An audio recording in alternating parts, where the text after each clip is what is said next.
Assalomu alaykum hurmatli radio anglag'uvchilar. Adabiy anglatish programmamizni anglashinglarni qarshi olamiz. Bugungi programmamizda yozuvchi Abdurahmon Qahhorning Xinjiang xalq nashriyati tarafidan nashr qilingan Eli Dolqunlari nomli 2 qismlik tarixiy romanining 1-qismining davomini anglatamiz. Ajab bir zamon bo'ldi, olam chirgilay deydi. Yurakdagi zardob suv qonga o'rilay deydi. Bu nima degan zo'rliq? Osh dedi badoq, mol dedi badoq, berdi dedi badoq. Endi qizimizni so'ramdikan. Qarindoshlarimizning turmidagi azoblarini, beajal o'limlarini angladim-ku. Shularni ko'rib turib uyga solinib o'ltirsam qanday chidayman? Senmi qanday chidaysan, apa? Bu bizning beshimizga tushayotgan ko'pat emas. Yuzlab, minglab oilalarning beshiga tushayotgan ko'pat. Hukumat buning qaysi birini hal qilgan? Necha million muntazam armiyasi, zamonaviy qurol-yarog'lari bor hukumat. Bu ishga qarab turamdi. Bir necha o'g'rining parakandichiligiga kuchi yetmasmi? Bugun Harambog'ni cho'qim olamiz. Bugun shuning bilan Gomindan qo'shinlarining g'o'jiligi eng og'ir qismlari taltik tugaydi. Sizlarga g'alaba yor bo'lsin. Dushmaninglar yer bilan yakson bo'lsin.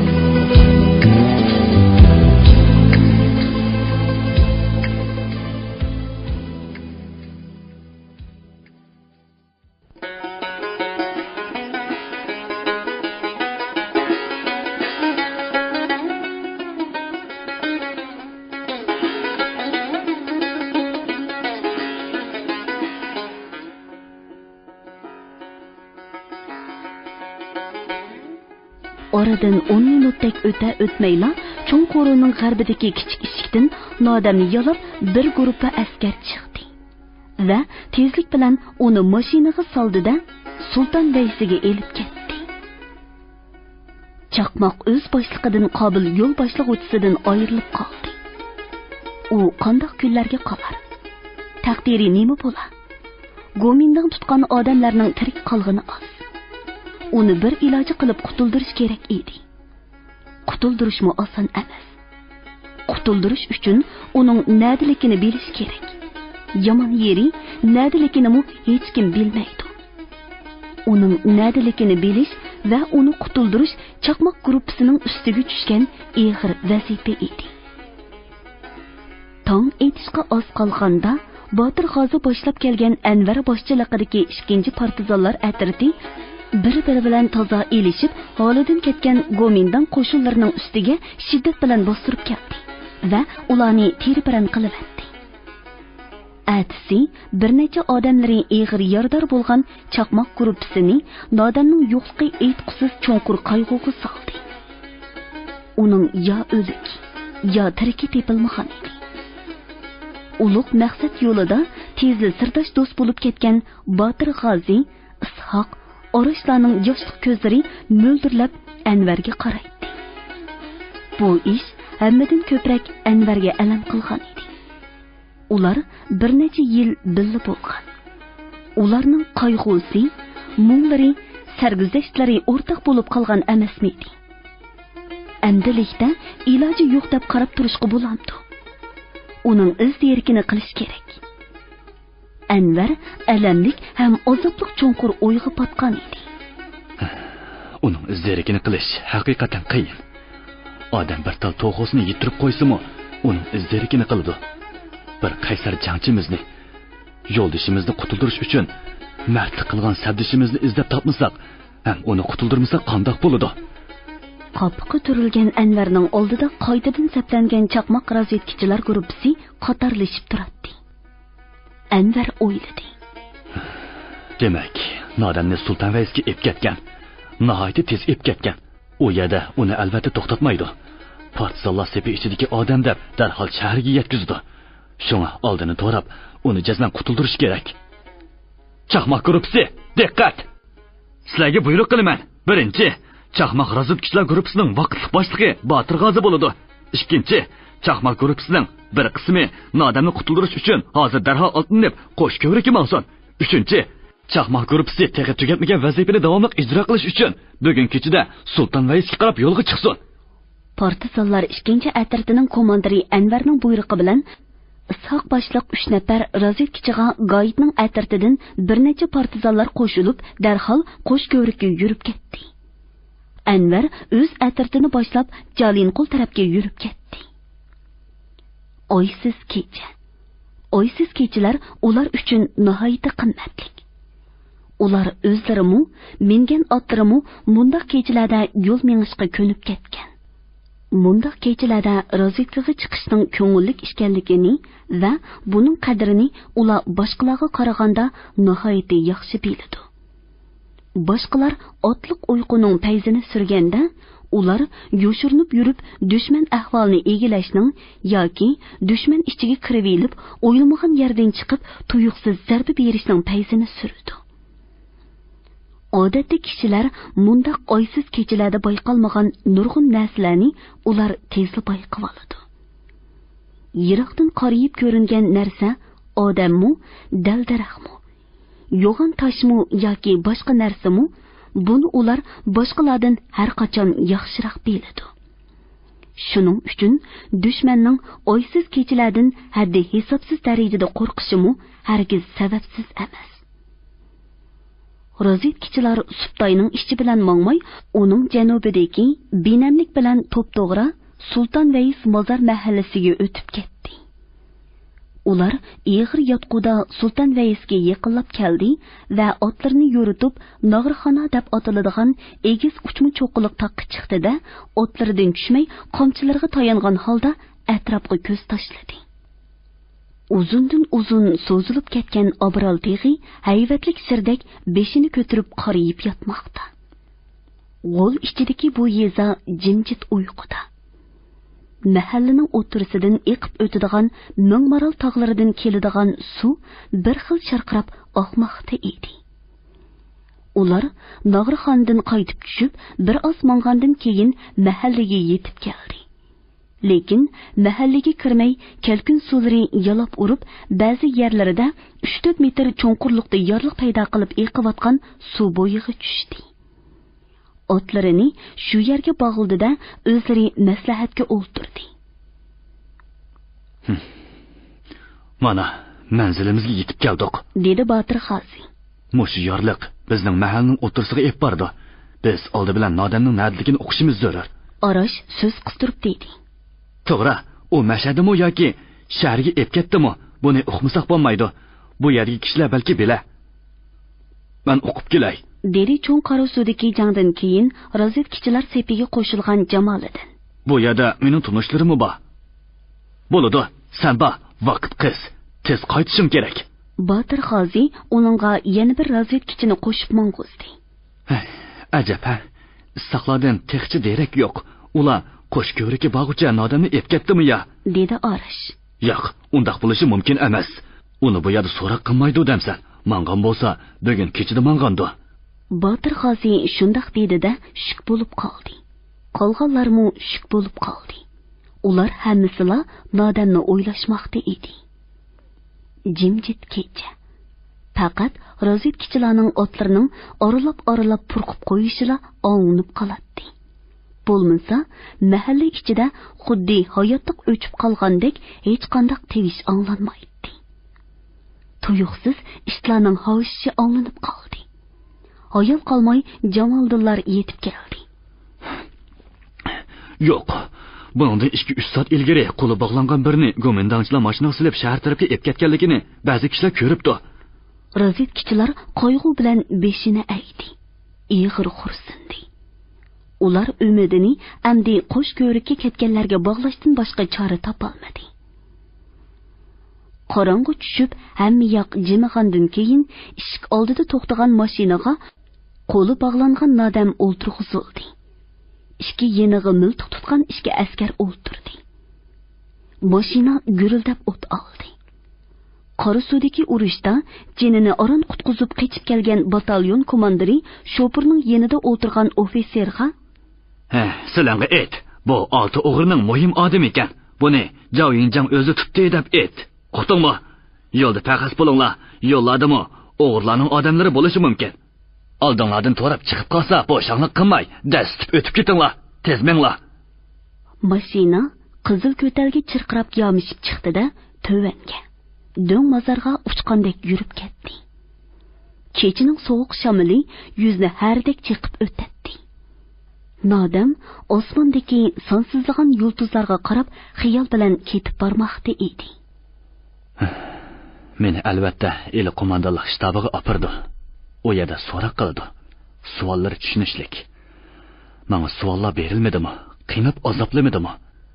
Endi u yerga opirib, meningdan javob og'dakmish. Uxlamay tush ko'rishma. Eliga urib boshtirimni yardim. Ko'zlarimni ko'katdim. Ko'zlarimni qonga to'ldirdim. Endi badallarimni qiymatchimi qilsangmi, bosh egmayman. Bosh egish nasli pushtimga yot. Mayli, hamon bir o'lim, lekin o'ltirgan dushmanim bak oz bo'lib qoldi-da. Izzat. Do'ngmozordan uzab chiqqan mashina ba'zi qatonliq yerlarda ostilib, tuz yerlarda ishtiklab ketib boradi. Nodamning xiyollari davomlashmoqda edi. Shaharga yiqilib ketib boraman. Bekorda o'lib ketamanmi? Bularning qo'lidan saq qutulishga bo'lmasmi? Nodam ishki yeniga ko'zining quyruqida qarab qo'ydi. Bir yendiksi uxlab qolgan. O'ng yenidiksi bo'lsa, texichila uyg'oq edi. Jur'at qilish kerak. Men qo'ymadim, bog'lab qo'ysa tepnish yotaveradigan. Harakat qilish kerak. U mashinaning eg'ir silkinishiga moslashib tavrinishga boshladi. Bu tavrash uning jiddiy ilib berayotgan harakatini chandurmaslik imkoniyati yaratgan edi. U qo'lini mahkam bog'lab turgan arg'amchini mashinaning yon to'miriga kuch bilan surkmoqda. Nodamning yelkalari telib, chekisida ter tomchilari yaltiradi. Lekin arg'amcha hech bo'shaydigandek emas edi. Mashina shaharga yiqilib qoldi. G'ayrat qilish kerak, deb o'yladi u va tishini tishiga mahkam besib texmi kuchandi. To'xtamay surkidi. Ushtum tut qo'lining bo'shab qolganligini sezganda ko'zlarida g'albi shodligi chaqnab ketdi. Sallamini o'z irodangga bo'ysundira olishing aslo mumkin emas, deb o'yladi u, avvalgi holatini qilcha o'zgartmasdan qo'lini orqasiga tutib tavrinib o'ltirib. Endi aplik bir payt kelsin cho'qani. Dal shu paytda mashina yana bir qitim qonqib ularni o'rnidan sakirtibdi. Nodam ko'rdiki, mashina ko'rikka yiqilib qolgan edi. Bu qisqagina vaqt ichida u tayyorlandi. Qattiq silkinishdan zingildab ketgan beshini changallab olganicha, voyvoylab o'tirgan ikki dushman esini yig'ib ulgurguncha, Nodam chaqmoq tezligida shundoq chaqqan harakat qildiki, to'pdek qonqib, pastda sharqirab eqiyotgan cho'ng o'stanga o'zini otdi. Oloqzodilik ichida nima qilarini bilmay qolgan dushmanlar oldirishlik bilan suvga qartib, qalaymaqan o'q uzdi. Nodam o'ng putini so'rab dastlab daryo bo'yidan yo'lga chiqdi va qayoqqa mansab bo'lar deb o'ylanib qoldi. U xiyol bilan ketib boradi. Aslida biznikilarning bugun kechida Sulton Vaysga keldigan kuni Qarsudagi ishlar qanday bo'ldi ekan? Yoki vazifa o'zgarib qoldimikin? Nima bo'lsa, Sulton Vaysga kirish kerak. Nodam eg'ir yotquda qizil ko'targa yetib keldi va uni agib Sulton Vaysining janubidagi mahallaga tushdi. Eriqning qirig'i cho'kib atrofni ko'zatdi. Hech qanday tevish anglanmagandan keyin ular kelsa, albatta yorliqning ichi bilan keldi, deb o'yladi-da, o'rlab mengib yorliqqa yuqori tarafdan tushdi ham shati berib mangdi. Chaqmoq! Chaqmoq! U qadamlarini yenik tashlab, o'sha so'zini takrorlaydi. Chaqmoq! Chaqmoq! Voy, Nodamning o'niga bu. Botir G'ozi hammadan burun bu ovozni anglagan edi. Rost, shuning uni. Nodam yiqilib keldi. Chaqmoq! Nodam! Nodam! Sapdoshlarining ovozini Nodam tonigan edi. Yo'ldoshlar, men keldim. Nodamning qaytib kelganligini ko'rib, sapdoshlarining hammasi aytqusiz xushal bo'lib, uni o'rib elishdi. Qanday qutulding? Nalar yurding? Biz qattiq qayg'uda qolgan edik. Ostroq. Bu qiziq hikoyani keyinroq so'zlab beray. Avval meni qo'shiqimga bir nim beringlar. Botir G'ozi qo'ynidan bir parcha go'sht, Jamoliddin bir parcha non elib uningga uzatdi. Nodam mazzilik pishgan go'shtni tez-tez chaynab yutishga boshladi. Oshbaqining o'zi bo'psan-da. Shundoq. Sodir polvonning qo'rsoq ichi yomonkan, sholvirni kavob qildim degani bekor emaskan. Xo'sh, vazifa o'zgarmagan o'xshaydi, ha? Dedi Nodam qattiq nonni chaynab. O'zgarmadi, dal vaqtida keldim. Dedi Botir G'ozi xushallik bilan. O'z boshligiga ega bo'lgan bu chaqmoq guruhi vazifani ijro qilishga kirishdi. Chaqmoq razvedkachilar guruhi cho'nqur yorliq ichidagi suvdan chiqmay, mahalla ichiga ilgirladi. Bu suv eqib berib, mahallaning o'ttirisidagi cho'ng suvga qo'shiladi. Ular shu suv bilan cho'ng suvga chiqdi va bir oz mengib xilili egiz qilib yasalgan ko'rik ostiga kirdi. Ko'rik ostidan chiqib o'zlaridan 100-150 metrdek yiroqlikda turgan Gomindan qo'shinlarining potiyini kuzatdi. G'o'lji shahri bilan Nilqi nohiyasi o'ttirisida muhim bekat bo'lib turayotgan bu mahallada Gomindanning ba'zida bir kechidala bir polik askari paydo bo'lib qoladi. Ba'zida oziyib bir batalyonga, bir rotaga tushib qoladi. Eng bo'lmaganda bir izvot askari davomli turadi. Bu yer Nilqiga askar avatishning bir o'ngishli ko'rikiga aylanib qolgan. Nilqini ozod qilish uchun bu yo'lni kesib tashlash zarur edi. Gomindan askarlari bu yerdagi xalqdan o'lgida qo'rqatdi. Shuning uchun bu yerdagi xalqlarning ulardan yemagan azobi tortmagan kuni qolmadi. O'shularning oziq tuliki, turar joyi, otlarning yem xashki, o'tun yog'ichi Sulton Vays xalqining beshiga seliq bo'lib tushib turadi. 2 oydan beri üstlab tushayotgan bu seliqlarga qarshi nurg'un ko'tarilishlar bo'ldi. Lekin bundaq kishilardan 10 nechisining putqoli bog'lanib shaharga elib ketildi. Bir nechisi etib tashlandi. Bir nechisi putqolidan ayrilib mangulik meyib bo'lib qoldi. Lekin Gomindanning xalqi selayotgan kulpatlarga qarshi kurash to'xtab o'chib qolgani yo'q. Shunga bu yezida har kuni erishish bo'lib o'tadi. Razvedkachilar toza sapsilib qaragandan keyin askar turayotgan qo'rining 2 qanotliq darvozasi ochiq ekanligini, 2 qarovulning darvozadan kirib chiqib turganligini ko'rdi. Nodam darvozadan ko'zini elib mundaq dedi. Avval 2 maxluqni joylayli. Biri tilni qo'lga tushirib, qanchalik odami borligini aniqlayli. Balki boshqa yerda odamlari bordi. Unimi uqib, ondan Anvar akamga ot soldirish kerak. Qanday deysizlar? Nodamning degini bo'yicha ish elib berildi. Botir G'ozi bilan Jamoliddin o'ng taraf yondi. Orish bilan Nodam so'l tarafdan darvozaga shapsiz yer beg'irlab mangdi. Qolgan razvedkachilar suvdan chiqmay o'z o'rinlarida turishdi. Tong qorong'usida qattiq etish bo'ldi. Qiyiqos cho'qan, tong-tung, guldir-gumbirlar yezini titirtibdi. Butun yeza uyg'onib ketdi. Ishlarning havshishlari, bolalarning yig'lashlari, odamlarning g'am andishlari subhi ko'tarilgandala to'xtadi. Tong otdi, mahalli jallandi. Ushshaq bolalar, qiz-yigitlar, hosi tayoqliq bo'voy mo'maylar uy-uylardan, ko'ch-ko'chalardan eqib kelib yig'ilishga boshladi. Ular taqazzo bo'lib kutgan bu partizanlarni hayajon bilan tabriklashdi. Qin-qiniga patmay kulishdi. Uftsiga paxtaliq to'jurka, beshiga oq teri quloqchi kiyib, belini tasma balvoq bilan bog'lagan va balvig'iga yalang'ochlangan to'poncha qistirib olgan Anvar Nodam bilan bir maydonga yetib keldi. Qalbi shodligi bilan yo'yrg'an kishilarga qarab hayajonlandi.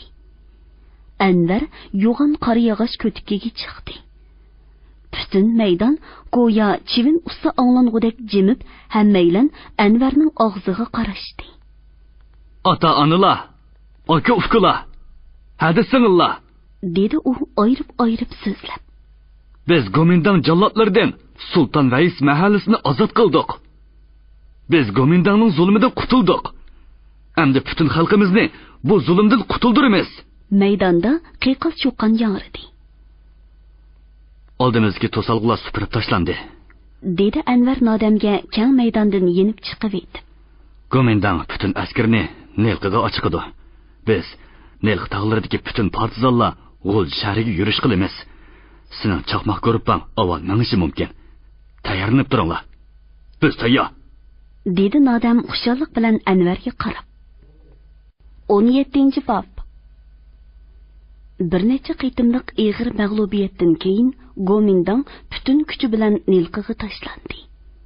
Mana shu chaqda 1944-yil 7-noyabr kuni Ozodlik tashkiloti qo'zg'olon ko'tarishni qaror qildi. Bu tashkilot yozgan tashviqot varaqalari ko'chalarning ko'rinarli joylariga choplandi. Ko'zlaridan o't yongan kishilar qin-qiniga patmay, go'yo qilin yer qatlamlari orasidan portlab chiqishga yo'l izlagan magmidek chayqilib, ko'chalarda dur-dur yamrayotgandek ko'rinadi.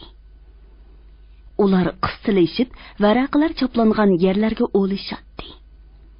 O'z hayojonini bosolmaganlardan biri kishilarni xuddi kurashga chaqirgandek tashviqot varaqasini unlik o'qishga boshladi. Qarindoshlar, Gomindanning shafqatsiz zulmi chidab turg'usiz darajaga yetdi. Beshimizni ko'tarib, zo'ravonlikqa qarshi turadigan vaqt keldi. Boshni ko'tarish, qo'zg'alish demakdir. Qo'lga qurol ilib, qonliq kirish qilmay ozodlikka chiqilib olmaydi. Dushmandan qo'rqmasligimiz kerak. Ota-bobolarimiz va ajdodlarimizning qahramonligi va erkinligini suyish ruhi bizni ilhomlantirmoqda. Har millat xalqi bir niyat, bir orzu yo'lida kurashga otlanayli.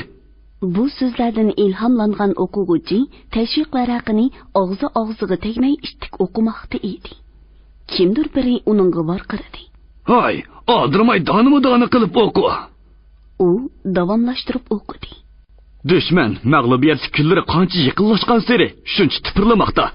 Yovuzlikning kundan kunga eshiyotganligi yovuzlarning yo'qilishidan bishorat bermoqda.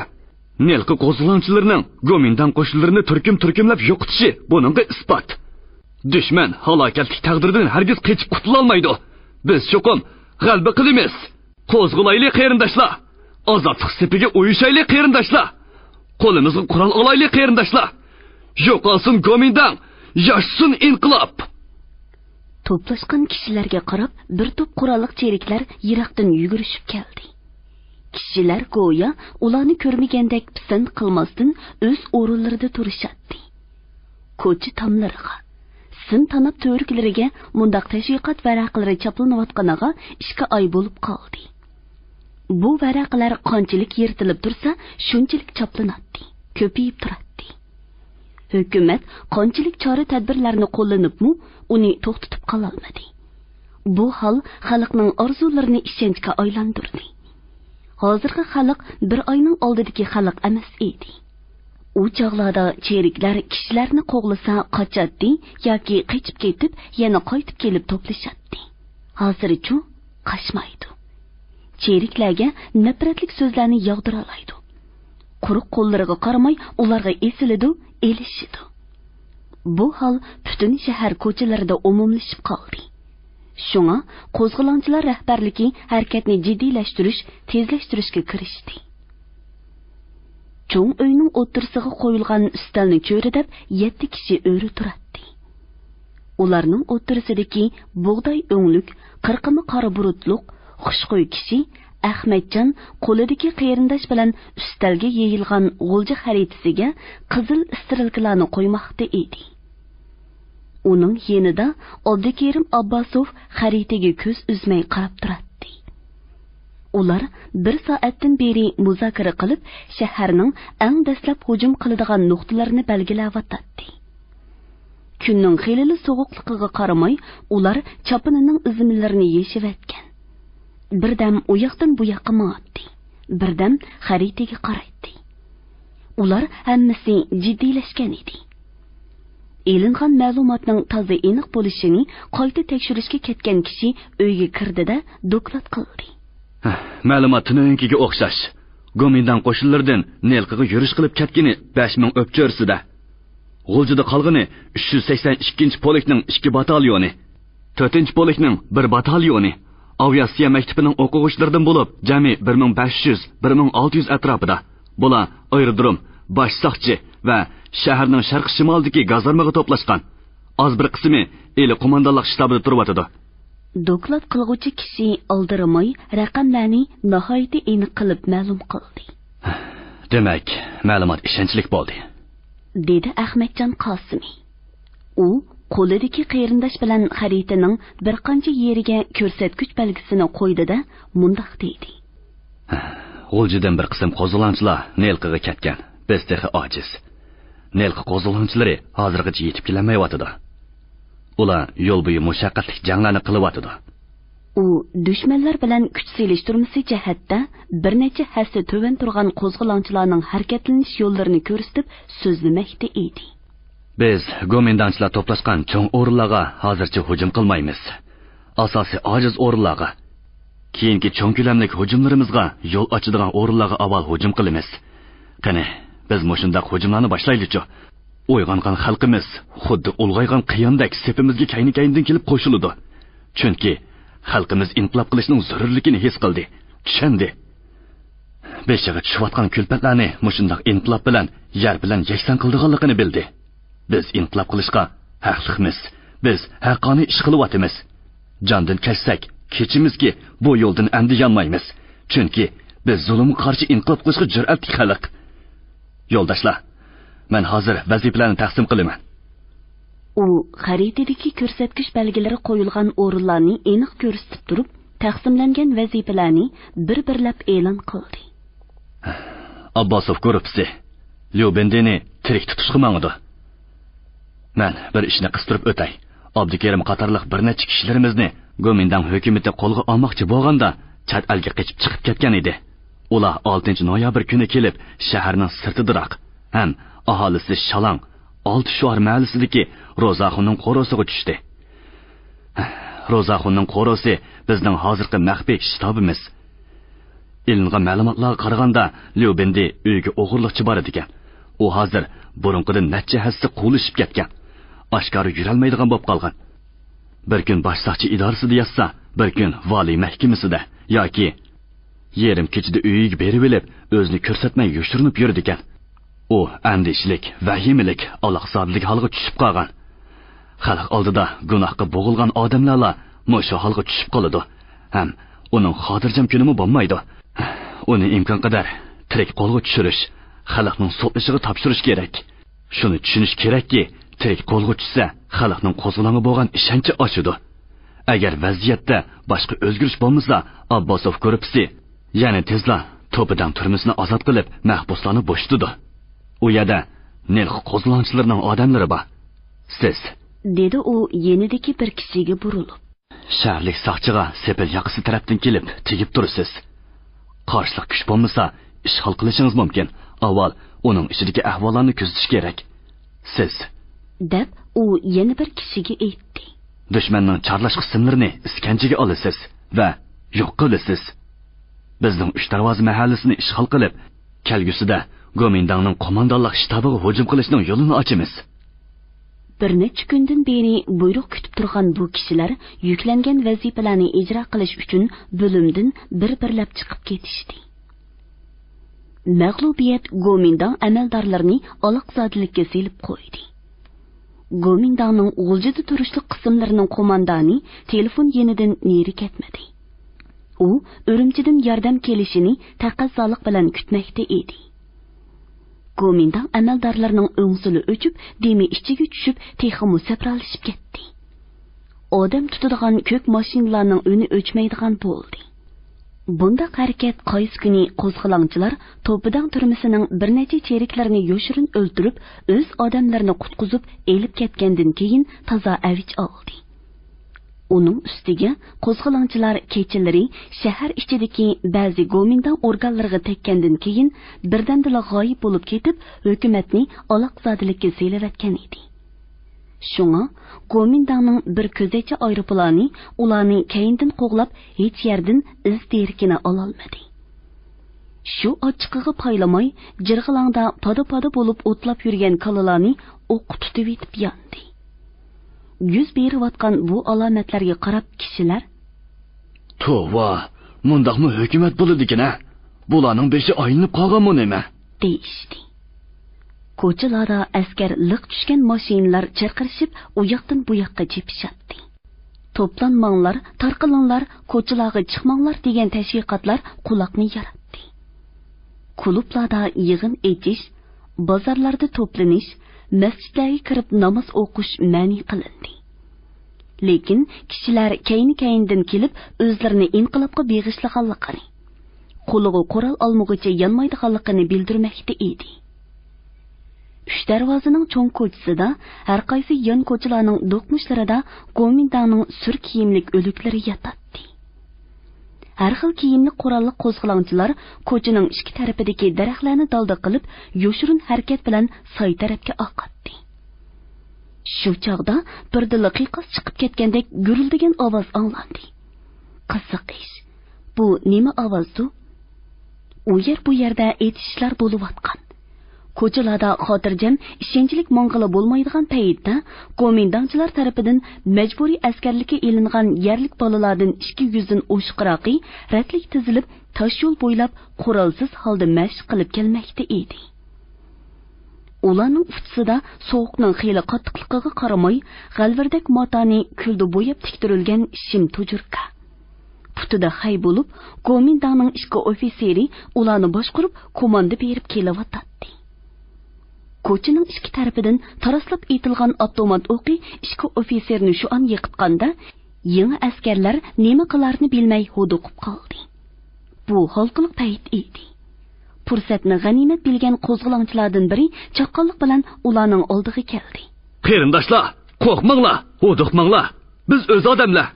Bir qo'lida avtomat tutgan, belidagi kamarga bombalar esilgan kishi jaronglik ovozda so'zlamoqda edi. Gomindan qarshi inqilob boshlandi. Xalq tavrab ketdi. Agar xohlasanglar, men bilan shtabga menglar. Ular Abbasovning qisqa so'zini anglabla, xuddi shu so'zni kutib turgandek varqirishib ketdi. Hurra! Jinimiz pida! Bu kiymanglar bo'lmaydi. Bizning yigitlarimiz sizlarni dushmandan farqlantirolmaydi. Yuringlar, shtabga boraylik, dedi Abdukerim kulimsirab. Inqilobga qo'shilayotgan qurolsizlarga qurol tarqatib berish shtabning beshiga tushgan cho'ng g'am edi. Ularni qurollantirmay bo'lmaydi. Biroq qurol yetishmaydi. Qo'zg'olonchilar buyruq bo'yicha ko'cha-ko'chalarga tarqaldi.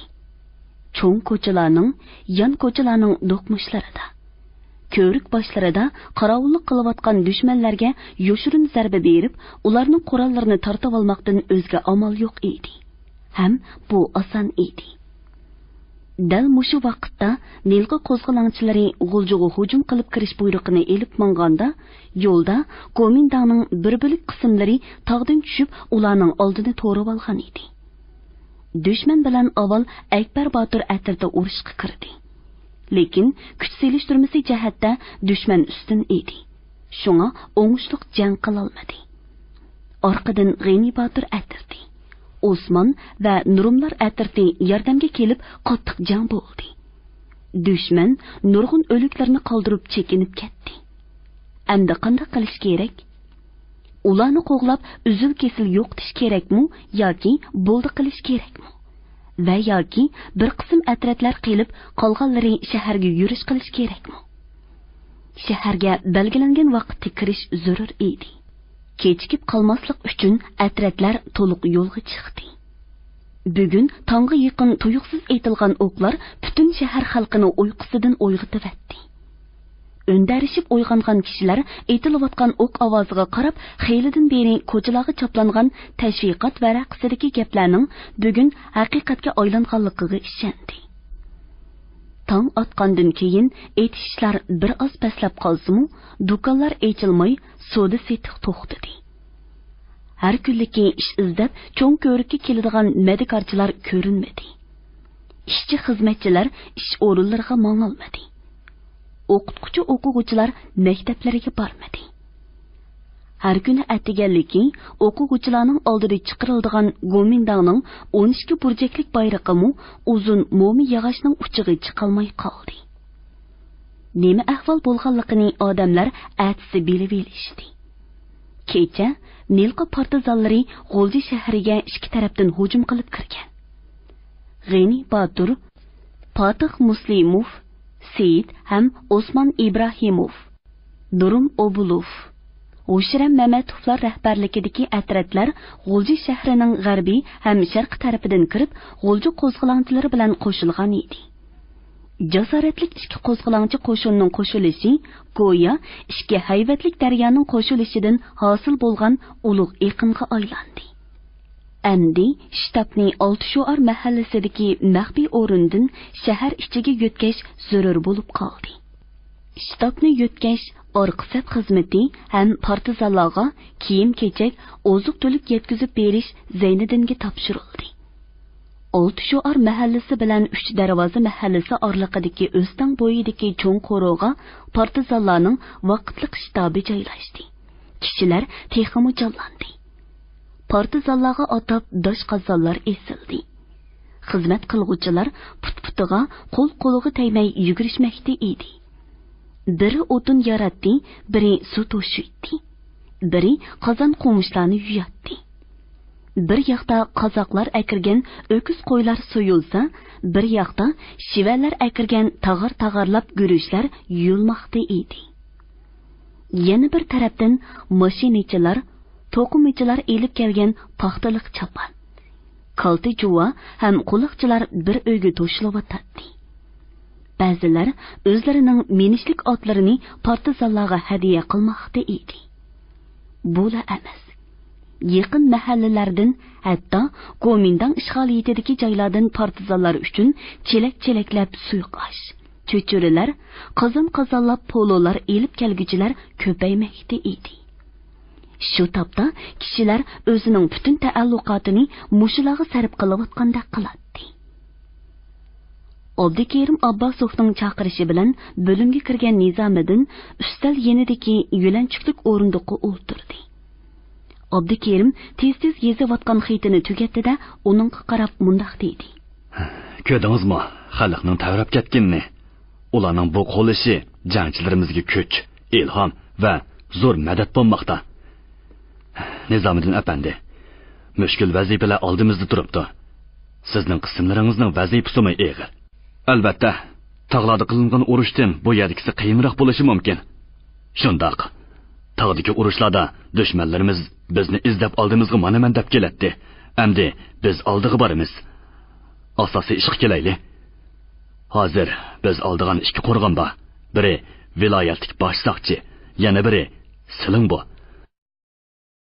Hurmatli radio anglag'uvchilar, yozuvchi Abdurahmon Qahhorning Shinjon xalq nashriyati tarafidan nashr qilingan Eli to'lqinlari nomli ikki qismliq tarixiy romanining birinchi qismini bugun mush yergacha anglatdik. Davomini atidagi programmamizda anglaqaysizlar. Lubindi, xalqimiz oldida qatma-qat jinoyatga bo'g'ilgan bir qonxo'r. U bizning inqilobimizni el vaqasi deb atib olgan. U inqilobimizni bo'shkidan tunjuq turib etish uchun alohida yorliq bilan kelgan. Tam etishga oz qilyotdi. Tam otqucha soqchini ilish kerak. Turmada yotgan odamlarni ozod qilish kerak. Qarindoshlar, bo'layotgan alomatlarni anglayapsizlar. Bu yerda o'limni kutib yotamdik. Qani, jur'at qilaylik, ish panjirlarni chaqaylik.